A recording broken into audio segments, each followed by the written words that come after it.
짐 자무시는 건조한 유머, 느슨한 리듬, 정지에 가까운 관찰이라는 뉴욕 인디 영화를 40년 가까이 밀어붙여온 작가로 알려져 있습니다. 천국보다 낯선의 데드팬 코미디, 데드맨의 몽환, 고스트 독의 이질적 영혼은 장르가 달라도 공통의 태도를 공유합니다. 미스터리 트레인, 지상의 밤, 커피와 담배 등 여러 옴니버스 영화도 만들었는데 이번 신작 파더, 마더, 시스터, 브라더는 가족이라는 너무 가까워서 오히려 낯선 주제를 담은 새로운 3부작 옴니버스 영화입니다. 코미디와 드라마를 결합한 드라메디죠. 저는 짐 자무시의 영화들 중에서 특히 패터슨에 관심이 많은데요. 패터슨이 일상의 반복을 시로 바꾸는 영화라면 파더, 마더, 시스터, 브라더는 반복을 통해 불편을 드러내는 영화입니다. 패터슨의 반복은 공동체적입니다. 버스 노선처럼 도시가 인물을 품고 말수 적은 남자는 노트에 시를 적으며 살아가는 감각을 복원하죠. 반면 파더, 마더, 시스터, 브라더에서 반복은 재회의 의례입니다. 자녀들이 오랜만에 부모를 방문하지만 서먹한 농담만을 건네고 끝내 핵심은 말하지 못한 채 떠나죠. 그 차이는 감상의 결을 바꿉니다. 패터슨에서 소박함이 기적처럼 느껴지는 달콤한 단순함으로 다가온다면 파더, 마더, 시스터, 브라더에서는 소박함의 죄라는 불편한 진실이 느껴지죠. 그래서 파더, 마더, 시스터, 브라더의 정조는 행아웃 무비의 느긋함을 닮았지만 함께 노는 친밀감 대신 재회, 단절, 어색함을 앞세웁니다. 이 영화는 각각 아버지, 어머니, 남매라는 제목을 단 세 개의 독립된 부로 구성되면서 하나의 주제로 수렴되는 구조입니다. 제1부 아버지에서 남매가 미국 뉴저지의 시골에 사는 아버지를 방문하고 제2부 어머니에서는 에일의 더블린에서 자매가 베스트셀러 작가인 어머니를 방문하고 제3부 남매는 프랑스 파리가 무대인데 쌍둥이 남매가 사망한 부모의 집을 찾아갑니다. 이들의 부모는 음악을 하는 사람들 같은데 직업이 분명치 않고 사회 규범과 돈에 얽매이지 않는 자유로운 영혼들로 보입니다. 이질적인 서사에 여러 국가의 다양한 문화와 직업들이 섞여 있습니다. 서로 다른 가족들을 묶어 대표성을 확보하려는 듯합니다. 이 영화에서 저는 부모-자식 관계와 형제-자매의 관계에 주목합니다. 그리고 세 개의 부에 공통적으로 등장하는 밥스 유어 엉클이라는 영국 농담, 롤렉스 손목시계, 스케이트보드 타는 장면의 의미를 알아보고 마지막으로 이 영화에 대한 다양한 비평을 소개하고 제 나름의 해설과 평가를 내리려고 합니다. 먼저 부모-자식 관계에 대해서 알아보죠. 제1부 아버지에서 톰 웨이츠가 연기한 아버지는 가난한 척, 무능한 척 연기합니다. 남매인 에밀리와 제프는 이를 알아보지만 추궁하지는 않죠. 롤렉스 시계를 차고 짝퉁이라고 거짓말을 하고 좋은 자동차를 숨겨두고 낡은 차를 버젓이 세워두는 아버지입니다. 오랜만에 온 자식들에게 물만 대접하고 어색한 대화를 하죠. 아버지는 가족 관계를 위해 건배하자고 하고 아들 제프는 이를 가족이라고 정정합니다. 아버지는 자식의 행복보다 자신을 도와줄 관계가 더 중요한 듯하죠. 자식을 이용하는 부모와 부모를 잘 알고 있다고 착각하는 자녀의 자존심이 드러나는 에피소드입니다. 제2부 어머니에서는 중산층의 품위 있는 어머니와 어렵게 살아가는 두 딸의 만남입니다. 샬롯 램플링의 인상이 워낙 강해 품위 있는 어머니를 떠올리기는 어렵지 않지만 자식에게 단호하면서도 표정과 몸짓 하나하나를 살피는 자유로운 눈빛을 상상하기는 어려웠는데요. 하지만 램플링의 60년간 무르익은 연기는 단호함과 품위, 자유로움을 잘 표현해냈습니다. 그런데 어색하죠? 의도된 어색함입니다. 이 영화가 가까워서 오히려 낯선 가족의 모습을 포착하는 것이기 때문입니다. 연례 행사로 만나 차를 마시고 다시 떠나는 두 딸과 문 앞에서 택시를 기다리는 장면이 압권인데요. 택시를 기다리는 7분 동안 세 사람은 시계를 보면서 몇 분 남았다라는 것만 얘기합니다. 친하지 않은 남들보다 더 어색하죠. 모범생인 듯한 큰딸 티모시는 예의를 차리면서 뭔가를 감추는 듯하고 작은 딸 릴리스는 실제로 자신의 성적 정체성과 어려운 경제 사정을 감춥니다. 두 딸은 어머니의 질서 안에서 소극적인 공모를 하지만 예절의 테두리를 벗어나지 못합니다. 어머니가 금지한 어머니의 선정적 소설을 보며 몰래 웃는 장면이 그렇습니다. 케이트 블란쳇의 역할이 묻히는 것 같아 아쉬운 구성이기도 합니다. 제3부 남매는 제1, 2부와는 사뭇 다릅니다. 다른 서사를 갖고 있지만 세 부의 메시지가 종합되는 부분이기도 합니다. 부모는 없지만 부모-자식 간의 관계가 가장 친밀한 것으로 보이죠. 유품과 공간이 부모를 대체하면서 자녀들은 살아있는 부모에게는 끝내 묻지 못했던 질문을 사물에게 던지죠. 남매는 부모를 회상하면서 서로의 우애를 확인합니다. 제1부와 제2부에서 I love you는 습관적이고 약간은 공허한 말처럼 들렸는데 쌍둥이 남매 스카이와 빌리의 이 말은 마음을 담은 진심으로 들립니다. 스카이는 빌리의 다리에 머리를 대고 눕기도 하고 그의 어깨에 기대기도 하죠. 이 영화는 부모 자식 이야기를 하면서 형제자매의 관계도 집요하게 보여주는데요. 제1부 아버지에서 남매는 동맹에 가깝습니다. 아버지 앞에서 서로가 서로의 통역사가 됩니다. 말의 뉘앙스를 보정하고 침묵의 길이를 재고 아버지의 이상한 농담을 괜찮은 쪽으로 번역하죠. 이 동맹은 따뜻하지만 동시에 가족의 진실을 유예하는 보호막이기도 합니다. 위태로운 억지 보호막으로 보이는 거죠. 제2부 어머니의 자매 사이에는 경쟁과 비교가 엿보입니다. 어머니의 소설을 보고 함께 웃는 장면은 동맹처럼 보이지만 큰딸은 장녀의 의무감에 눌려있는 듯하고 작은딸은 언니와 경쟁하는 듯 가끔 대화가 틀어집니다. 어머니의 사랑과 인정을 둔 어릴 때의 경쟁을 어른이 된 지금에도 완전히 벗어나지 못했습니다. 어머니에 대한 열등감과 자매 간의 견제가 가족의 분위기를 서름하게 만들죠. 제3부 남매에서 쌍둥이는 동행의 느낌을 줍니다. 부모의 삶을 정리하는 과정에서 두 사람은 서로를 설득하기보다 같은 기억을 다른 각도에서 증언합니다.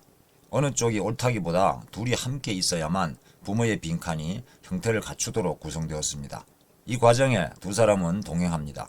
오랫동안 떨어져 다른 삶을 살아온 듯한데 뜻하지 않은 사고로 사망한 부모의 집을 찾아와 서로의 증언을 통해 부모에 대한 기억을 완성해 갑니다. 짐은 모두 정리되어 이미 빈집입니다.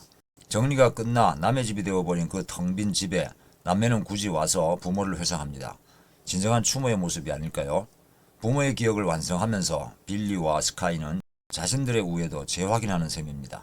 이제 세 부의 공통적으로 나오는 주요 장면을 살펴보겠습니다. 첫째, 영국 농담 Bob's your uncle입니다. 이 말은 간단한 방법을 설명한 후에 혹은 어떤 일이 깔끔하게 마무리됐을 때 덧붙이는 구어체 표현인데요. 식은 죽 먹기지? 어때 이만하면 됐지? 그런 표현입니다. 자무시의 작품답게 세 개의 부는 노골적인 상징이 아니라 농담처럼 스쳐 지나가는 반복을 통해 연결되면서 비교가 가능하도록 연출되었습니다. 이 농담이 대표적이고요. 제1, 2부에서는 각각 아버지와 어머니가 말하고 자녀들이 대응하는 방식이 다릅니다. 제1부의 남매는 아예 이 농담을 이해하지 못하죠. 가장 어색한 가족입니다. 제1부와 제2부에서 이 농담은 대화가 너무 진지해지려는 순간 브레이크를 걸어서 감정의 온도를 낮추는 작용을 합니다. 그런데 제3부에서는 남매가 동시에 이 농담을 말하죠. 오히려 두 사람의 친밀감을 강화하고 정서의 온도를 높입니다. 둘째, 롤렉스 손목시계입니다. 제1부에서는 아버지가 진품을 차고도 자녀들에게 짝퉁이라고 속입니다. 제2부에서는 작은 딸이 찬 진짜 짝퉁입니다. 제1부에서 롤렉스는 감춤의 기능을 한다면 제2부에서 이 시계는 드러냄의 기능을 합니다. 작은 딸이 허세와 실제 형편을 비유하죠. 제3부에서 롤렉스는 유품으로 등장하는데 진품 여부와는 무관합니다. 그것은 유품으로서의 기능에 충실할 뿐이죠. 셋째, 스케이트보드 타는 아이들입니다. 세 개의 부에서 아이들은 바뀌지만 스케이트보드 장면은 반복됩니다. 앞에 두 가지가 세 부의 다른 모습을 비교하는 데 중요한 오브제로 사용되었다면 스케이트보드를 타는 장면은 세 부를 연결하는 중요한 계기로 사용됩니다. 각 부의 처음에 등장하면서 멈춰선 가족이나 꽤나 다른 양상의 가족으로 넘어가는 첫 장면에서 등장하죠. 이것은 다른 가족이지만 이 모두가 실제 하는 가족의 이야기라는 암시일 겁니다. 스케이트보드 타는 아이들이 다른 것처럼 세 가족의 이야기는 다릅니다.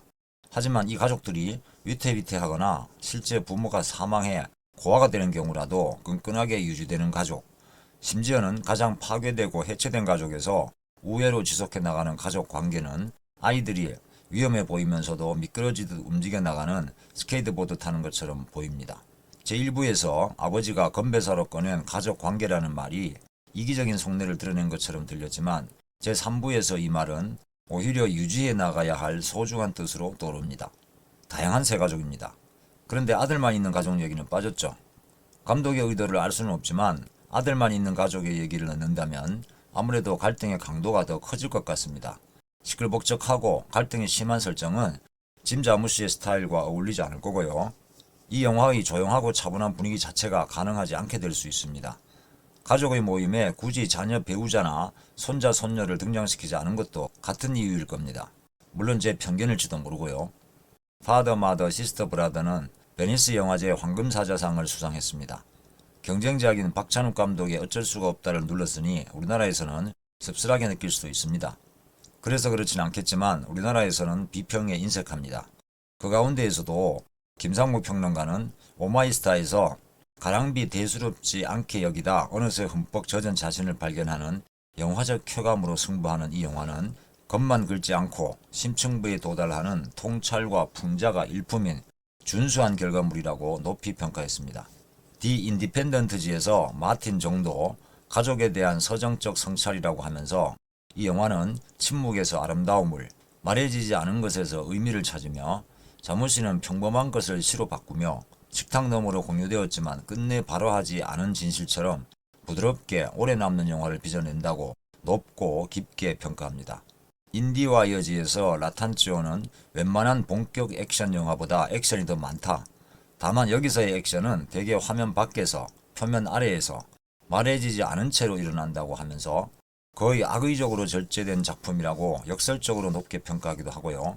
독일 키노사이트에서 플리거는 감상주의도 없고 가짜 드라마도 없다. 대신 멈춤의 조용한 반란, 사이에 놓인 시, 그리고 가족이 감옥이면서 동시에 구원이 될 수 있다는 인식이 있다. 이 영화를 작다고 치부하는 사람은 때로 가장 작은 영화가 가장 큰 균열을 남긴다는 사실을 이해하지 못한 것이라고 적극적으로 옹호합니다. 헐리우드 리포터에서도 루니 평론가가 섬세하고 사랑스럽고 유일무이하면서도 빈틈없이 완성된 영화라고 극찬했습니다. 그 이유는 자무씨가 같은 피를 나눈 사람들 사이에서도 끝내 지속될 수 있는 상호 무지를 군더더기 없이 능숙하게 관찰하기 때문이라는 겁니다. 한편 이탈리아 문화예술 전문지 치네마토그라포에서 지오파니는 일관되고 기분 좋게 친밀하며 때로는 냉정하면서도 또 때로는 레치오소, 즉 자기적이지만 달콤한 순간들이 있다라고 애매하게 평가하기도 하는데요. 주요 전문지에서 혹평은 찾아보기 힘듭니다. 다만 온라인 영화 비평지 인 리뷰 온라인에서 로젠버그는 너무 가볍고 너무 여리며 아주 미세한 접촉에도 금이 가버리는 영화라고 신랄하게 평가했습니다. 대개의 3부에 대해서는 이론의 여지 없이 자무씨의 특징이 잘 드러난 성공적인 부분이라고 합니다. 로젠버그도 제3부에 대해서는 긍정적으로 평가했거든요. 그러나 제1, 2부에 대해서는 여러 부정적 평가가 존재합니다. 저는 호평 릴레이에 동참합니다. 물론 밋밋한 부분이 없지 않아서 로젠버그가 지적한 부분도 일정하게 일리가 있다고 생각합니다. 하지만 한마디로 이 영화는 가까워서 오히려 낯선 가족의 드라메디입니다. 시내 21의 김소미 기자가 본 것처럼 가족을 이해시키려 하지 않고 보게 하는 영화로서 다가옵니다. 보통 가족 영화는 화해를 서사로 만들고 눈물을 증거로 요구하죠. 자무씨는 그 반대로 갑니다. 말해지지 않은 것들이 식탁 위에 그대로 남아있는 풍경, 농담이 진심을 가리는 순간, 서로를 아끼면서도 끝내 다가서지 못하는 거리, 그 애매함이 바로 많은 가족의 실제 모습들이니까요. 들어주셔서 감사합니다.